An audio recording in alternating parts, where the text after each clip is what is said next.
Bakunzi ba Connection TV nizere ko mwese muri amahoro aho muri hirya no hino mu bice bitandukanye by'isi. Uyu munsi ndaje ngo tuganire ariko kandi tuhana amakuru harimo aravugwa hirya no hino ku isi. Murabizi yuko amakuru kuri ubu ngubu agezweho avugwa cyane mu isi, nagaruka ku ntambara iri hagati ya Israel ndetse na Palestina ko by'umwihariko abarwanyi bo mu mutwe wa Hamas. Benshi bakibaza ngo uyu mutwe wa Hamas ni mutwe ki? Abenshi bati urarwanira ukuri, abatari bake bati Israel nayo ifite ukuri, ariko ibyo ntabwo ari byo ndi bugarukeho. Reka turebe noneho se ubundi uyu mutwe wabayeho ute, ibyo urwanira ubirwanira kubera iki, abaturage bawo bo muri Palestina by'umwihariko hari muri Gaza bawumva bate, ubundi uyu mutwe ni mutwe ki, ukuraho imbaraga, ufashwa nande, ubuyobozi bwayo bwubatse bute? Reka tubiganireho. Now let's tell you about the group that started this. Reka tuvuge rero kuri uyu mutwe wa Hamas, umutwe watangije cyangwa se wagabye ibitero kuri Israel ni mu kwa gatandatu w'icyumweru cyatambutse, ubwo iminsi imaze kuba 10 aho iki gitero cyari kimaze kugabwa. Uyu mutwe wabitangiye ni mutwe ki, bigenda bite, ukora ute, ibyabo byifashe biti? Hamas. Who or what is the Hamas? Hamas ni iki, ni bantu ki, bakora bate? Terrorist organization. Ni umutwe w'iterabwoba nk'uko washyizwe ku rutonde na Leta Zunze za Amerika, bavuga ko ari umutwe w'iterabwoba, ariko bo ubwabo nubwo bitwa umutwe w'iterabwoba bo biyita ishyaka riri ku butegetsi. Hanyuma icyo twababwira nuko uyu mutwe wa Hamas ubwo ni umwe mu mashyaka akomeye hariya muri Palestine nyuma y'irindi shyaka ryitwa Fatah. Reka mbanze mbabwire ku bijyanye na Palestine. Palestine igabanyijemo ibice bibiri. Hari igice cya West Bank cyitwa West Bank, hakaba n'igice noneho cy'iyi ntara ya Gaza ari nayo yibasiwe n'ibitero muri iki gihe. Hanyuma icyo nakubwira nuko noneho ikira gice cya West Bank cyo kiyobowe n'ihuriro ry'amashyaka, ariko riyobowe ni ihuriro ry'amashyaka ryishyize hamwe muri ubwo buryo, ariko kandi bakaba bayobowe n'ishyaka risa nkaho ari ryo riri ku butegetsi aho ngaho ryitwa Fatah. Ishyaka ryitwa Fatah niryo riyoboye kiriya gice cya West Bank, ariko bagahurira noneho muri iki kintu kimeze nk'ihuriro ry'amashyaka. PLO, iyi ihuriro ry'amashyaka nibo bayoboye kiriya cya West Bank, bagatanga n'amabwiriza nyine agomba kugenderwaho, ariko ku buyobozi bw'iri shyaka riri ku butegetsi ryitwa Fatah aho ni muri West Bank. And the Gaza Strip is controlled by Hamas. Hanyuma twaza muri iyi ntara ya Gaza aho ubutegetsi bwa hano muri Gaza buyobowe na Hamas, ariyo benshi mu buryo mpuzamahanga bita umutwe w'iterabwoba, ariko bo bakita ishyaka riri ku butegetsi no bayoboye kiriya gice cya Gaza. This group is ideologically and politically motivated. It rules a population of more than 2 million Palestinians. Aba rero nibo bayoboye abaturage bagera kuri miliyoni 2 zirenga aho gato batuye hariya muri karagace ka Gaza, naho ni muri Palestine n'ubundi. And it calls itself the face of the Palestinian movement. Aba bo bwabo rero ngo biyita isura ya nyayo ya Palestine. Hamas gets its name from an Arab acronym. Icyo navuga kuri Hamas nuko iri zina rya Hamas ryaturutse mu ijambo ry'icyarabu, ijambo ry'icyarabu rivuga, reka ndibasomere neza, bavuga Halat al-Muka. Reka ijambo nisubiremo neza, ni Arab, ni ukuvuga ngo ni ijambo ryavuye mu cyarabu nyine, ni Halat al-Muka Islamia, translates to the Islamic resistance movement. Ubundi mu magambo asanzwe risobanura Islamic Resistance Movement. Now this group was founded by a man called Sheikh Ahmad Yassin, a Palestinian scholar and cleric. Uyu mutwe wa Hamas washinzwe n'umugabo witwa Sheikh Ahmad Yassin, akaba ari umwe mu bacabwenge bazwi cyane hara mu gihugu cya Palestine. In 1967 there was a 6-day war. Niba mubyuka neza mu mateka mu mwaka w'1967 habaye intambara y'iminsi 6 iyo bitaga de séjour yabaye mu 1967. Icyo gihe Israel yabashije kwegukana intsinzi muri no ntambara, ubwo Israel yarwanaga n'ibihugu by'Abarabu. Icyo gihe rero bakimara gutsinda ntambara bahise batangira gufata ibice bitandukanye bya Palestine, nyuma yuko hari igihe umuryango w'abibumbye warabagabanyijemo ibice, bavuga yuko hagomba kuba igice cya Israel hakaba n'igice cya Palestine. Noneho intambara y'iminsi 6 irangiye, Israel maze kuyitsinda yatangiye no kugenda ifata ibindi bice byari bya Palestine mu rwego rwo gukora iyo invasion, cyangwa se bagenda bikururira ibice babyomeka kuri Israel bakanabiyobora. 2 decades later, Yassin established hanyuma rero noneho nyuma y'imyaka ibinyacumi bibiri by'imyaka nibwo haje kubaho uyu mutwe wa Hamas ubwo Israel ko yayikomeje kuyobora ibyo bice bitandukanye bya Palestine yafashe nibwo rero uyu mugabo twahoze tubabwira yahise atangira noneho uyu mutwe wa Hamas.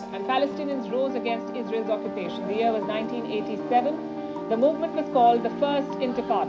Mu mwaka w'1987 uyu muryango cyangwa se iyi Hamas ikimara kubaho intego yayo yari ifite kwa rukongera guhangana na Israel kuko bo ntago bemeraga Israel n'ubusanzwe nka leta yashyizweho cyangwa se leta igomba kubaho nibwo haje gutangizwa ikitwaga Intifada hari mu mwaka w'1987 byari bitero bigamije kuba habaho kongera kwigarura ubutaka Israel yatwaye nayo ubwayo. There was a series of violent protests, attacks targeting Jews in Israel. Muri icyo gihe rero nibwo habayeho ibyo bitero imyigaragambyo no mu buryo butandukanye bwo kugaba ibyo bitero byose byabaga bigamije guhitana ubuzima bw'abayahudi bo muri Israel. 1 year later, Hamas published their charter. It called for the destruction of Israel. Nyuma y'umwaka umwe ibyo bibaye nibwo uyu mutwe wa Hamas waje gushyiraho imirongo ngenderwaho imirongo ngo yari igamije kuba yerekana uburyo hagomba kubaho isenywa burundu rya Israel ikavanwa ku ikarita y'isi. Ahangaha bakavuga yuko icyo bari bagambiriye gihambaye kwa rukongera kugarura leta iyobowe cy'Islamu ndetse kandi ikaba ishingiye ku butaka bwahoze ari ubwa Palestine mu myaka yatambutse nk'uko hari byegeranye twagiye tugaruka bigaragaza uburyo Israel yabayeho n'ukuntu Palestine yaje kubaho mu myaka yatambutse. And then Hamas continued the attack. They reportedly resorted to suicide bombing. Kuva icyo gihe rero Hamas yakomeje kugenda yohereza ibitero bya hato na hato ku butaka bwa Israel no ku baturage bayo ndetse kugeza nubwo haje kujya hategurwa ibitero by'ubwiyahuzi. Murabyibuka ubwo twavuze kuri wa mugabo witwa Daif Waundi uri meze nka mastermind witegurwa ry'ibitero byoherezwa muri Israel uburyo agenda bitegura ahangaha rero hari muri iyo myaka. The targets were civilians. The international community designated Hamas as a terrorist group. Over the years it tried to morph itself. Igihe cyaje kugera rero umuryango w'abibumbye waje gushyira uyu mutwe wa Hamas ku rutonde rw'imitwe y'iterabwoba mu gihe nyamara uyu mutwe wo kugeza ubu ngubu wifata nk'ishyaka uvuga ko ari ishyaka riri ku butegetsi ahubwo atari umutwe w'iterabwoba. Bo bavuga yuko ari umutwe w'ishyaka ni ishyaka riri ku butegetsi ariko bakavuga yuko nubwo ari ishyaka riri ku butegetsi rigomba no kuba rifite n'igisirikare nk'uko n'andi mashyaka yo hirya no hino mu isi n'ubundi abafite igisirikare kiyoboye icyo gihugu. And this wing was to carry out attacks against Israel. Hamas created a top-down government approach. Hanyuma iki gihe Hamas ukuba iri mu butegetsi cyangwa se ari ishyaka riri ku butegetsi bashyizeho na guverinoma buriya hariya muri Gaza hariho guverinoma. At the top was the Politburo, a 15-member body which operates in hanyuma iyi shyaka riri ku butegetsi nani iyi guverinoma ikaba igizwe n'abantu bayobora 15 bagize cabinet. Then comes the Shura Council. Its members are And then there is the Hamas government. It implements policies and agendas set by the Shura Council.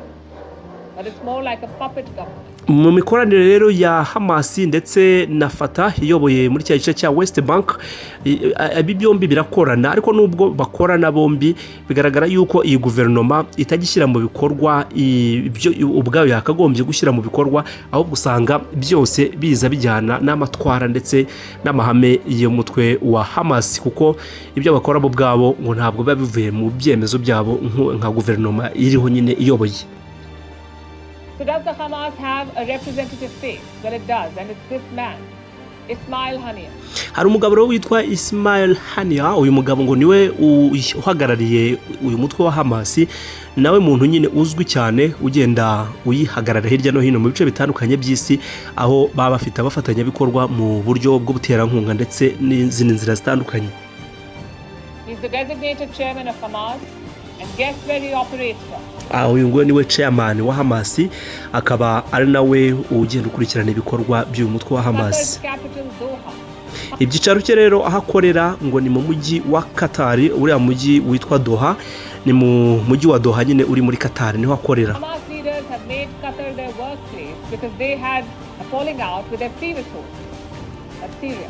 icyicaro cya Hamas cyangwa se uyu mugabo ajya gufata biro cyangwa se aho gukorera hariya mu mujyi wa Doha muri Qatar nuko ngo yari amaze kuba atakibasha kubona aho gukorera ubwo yari muri Syria hari igihe bigeze kugira icyicaro cyabo ndetse n'ibiro bikuru muri Syria ariko nyuma biza guhinduka nibwo baje kwerekeza i Qatar mu mujyi wa Doha.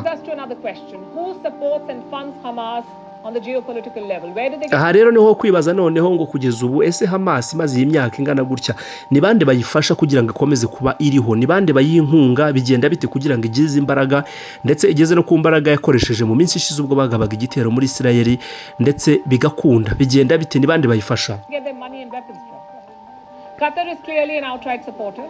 Apart from hosting the leaders of Hamas. Nyuma y'uko Qatar igenda iha aho gukorera aba bayobozi bakuru ba Hamas, Qatar ngo niza ku isonga mu bihugu bifasha uyu mutwe wa Hamas mu buryo bwo kwitera inkunga. Qatar sends billions of dollars to the terror group. Uyu mutwe rero wa Hamas uhabwa inkunga z'amamiliyoni y'amadolari aturutse muri Qatar. In 2021, the Qatari government announced aid worth mu mwaka wa 2021 Qatar, guverinoma ya Qatar yaje gufashisha uyu mutwe wa Hamas miliyoni 360 z'amadolari y'Amerika. That's $360 million that Hamas has never given accountability for. Where did that money go? Ana amafaranga bavuga yuko yatanzwe ariko ntibasobanura ngo aya mafaranga bagiye gukora iki cyangwa se akoreshwa iki, ariko byaratangajwe yuko Qatar yateye inkunga Hamas y'amafaranga angana kuriya. Next in line is Turkey. Hanyuma ikindi gihugu gifasha Hamas ni Turkiya. Their President Erdogan is a stalwart supporter of this terror organization. Perezida Erdogan, perezida w'igihugu cya Turkiya, atangaza yuko rwose mu bintu arajwe ishinga nabyo ari ugushyigikira uyu mutwe wa Hamas ukabasha kugera ku byo wifuza. Hamas even has offices in Istanbul. Hanyuma no muri Istanbul muri Turkiya n'ubundi bavuga yuko Hamas hafite amaofisi, hafite amabiro atandukanye. In the month of July, Erdogan hosted the chief of Hamas, Ismail Haniyeh, in Ankara. Erdogan openly supports the Palestinian cause and Turkey has repeatedly sent funds to Hamas. Nkuko bigaragaza rero bavuga yuko Turkiya itigeze ihwema kuba yakohereza inkunga kuri uyu mutwe wa Hamas kugira ngo intambara barwana babashe kuba bayitsinda cyangwa se bagere ku cyo bifuza. And even now after today's attack, Erdogan does not condemn them for what they've done. Mu minsi ishize ubwo Hamas yagabaga ibitero muri Israel igahitana ubuzima bw'abaturage ndetse ikanasenya n'inyubako zo mu mijyi itandukanye hara muri Israel, Perezida Erdogan ntabwo yigeze agaya iki gitero nubwo yavuze yuko kwica ubuzima bw'abantu atari ibintu bikwiye, ariko yanashimangiye yuko impamvu nyamukuru batera kugaba ibitero ari impamvu ikwiye kwitabwaho ndetse ko nibitagerwaho ahubwo ibihugu bizabigayirwa harimo n'umuryango w'abibumbye. As Turkey, in the light of the events that have occurred in Israel this morning, wumva rero ni Perezida Erdogan w'igihugu cya Turkiya arimo aragaruka ku bijyanye na reaction yagize ku gitero cyagabwe na Hamas hariya mu gihugu cya Israel ubwo bagabaga ibitero bagahitana ubuzima bw'abaturage. all sides to act with restraint, to stay away from impulsive moves that will heighten the tension further. So Erdogan is calling on all sides to act with restraint. No mention of how Hamas escalated hostilities and how they put thousands of civilian lives in danger. Ibyo yavuze rero uyu mugabo cyangwa se Perezida Erdogan w'igihugu cya Turkiya, amahanga ntago yishimiye uburyo yabivuzemo kuko atigeze agaragaza ukugaya Hamas ku bikorwa yakoze bikugaba ibitera, ahubwo we akavuga yuko hakwiye kurebwa impamvu nyamukuru koko itera abangaba kugaba ibitero ndetse no gushyigikira umugambi wabo wo kuba barwanira impamvu yabo. Despite Erdogan's open embrace of Hamas, he is not their top supporter. That title goes to Iran. Iran rero nayo ni kimwe mu bihugu bishyirwa mu majwi mu kuba bitera inkunga uyu mutwe wa Hamas kugira ngo bashe kugaba ibitero ndetse no kurwana intambara urimo kurwana. Tehran provides Hamas with funds, weapons and military training. Ikintu Iran ikorera uyu mutwe wa Hamas ni ukubaha imfashanyo mu buryo butandukanye birimo intwaro ndetse no kubatoreza abasirikare. Ni kenshi rero abayobozi ba Hamas bagenda bahura n'abayobozi ba Iran mu buryo butandukanye hagamijwe kurebera hamwe ibikorwa byakorwa uyu mutwe cyangwa se abagize igisirikare cya Hamas babashe kujya mbere.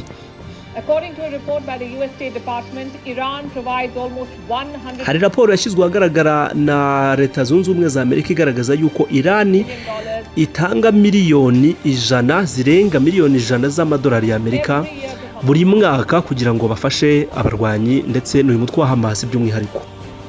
What about the weapons? ubwo ahangaha babivuga badashyizemo n'intwaro noneho Iran itanga kuri Hamas kugira ngo ibashe kuba yarwana intambara yayo. No clarity on how many they give or what kind, but here's what the Hamas chief said. Iran is their biggest donor of weapons.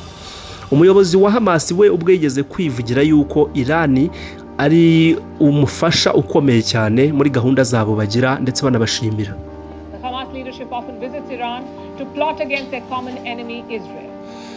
And they insist that this is not a proxy war, that they're not fighting on behalf of Iran, but they haven't found many takers. Over the years, American sanctions have forced uko imyaka yagiye yicuma leta zunze ubumwe za Amerika zagiye zifatira ibihano igihugu cya Iran aho bavugaga yuko bagomba guhagarika izi nkunga batera umutwe wa Hamas. Babahagarikira babafatira ibihano mu bijyanye n'ubucuruzi, babafatira ibihano mu bijyanye n'ubuhahirane n'ibindi bihugu, ariko ngo ntabwo byigeze bihagarara. Umubano wa Iran ndetse na Hamas wakomeje kuba uhari kugeza nubwo mu minsi ishize nyine hagabwa igitero muri Israel, abantu bakavuga yuko Iran yari ibiri imbere, yari ibiri inyuma, ari bikurikirana. So for Iran, Hamas is an ally. Ku ruhande rumwe rero Iran, Hamas ni inshuti yayo akataraboneka, hanyuma ku rundi ruhande Israel ifata Iran nk'umwanzi, ikayifata kandi nk'umutwe w'iterabwoba nk'uko n'ibindi bihugu byinshi bifata, ariko kuri Iran yo Hamas ni inshuti, ni abafatanyabikorwa. But how do the people of Palestine see Hamas?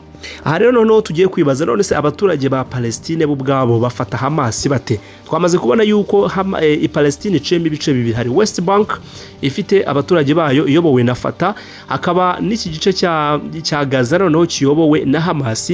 None twibaze ngo abanye-Palestine bo ubwabo bafata Hamas bate? A poll was held in the month of June. Hari amatora yigeze kuba mu kwezi kwa gatandatu. Ahangaha noneho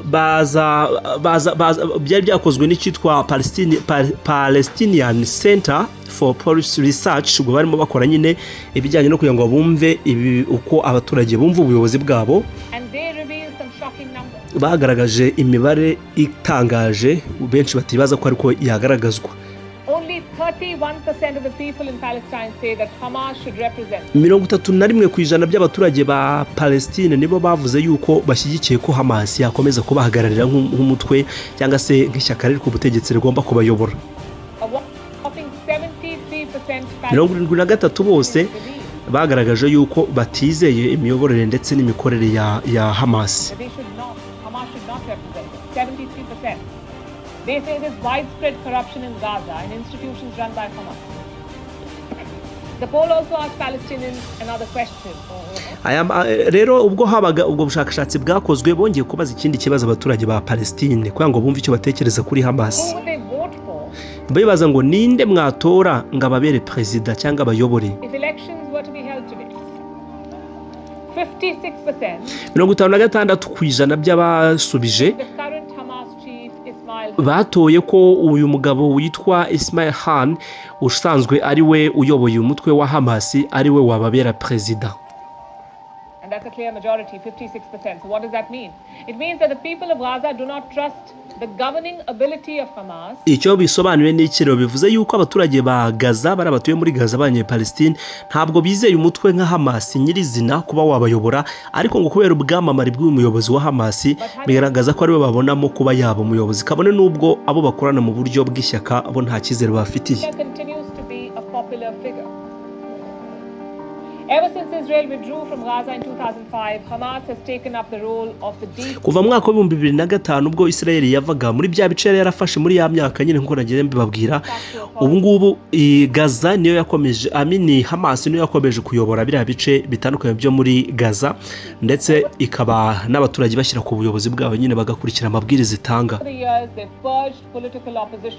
The Gaza Strip has remained under their strict control.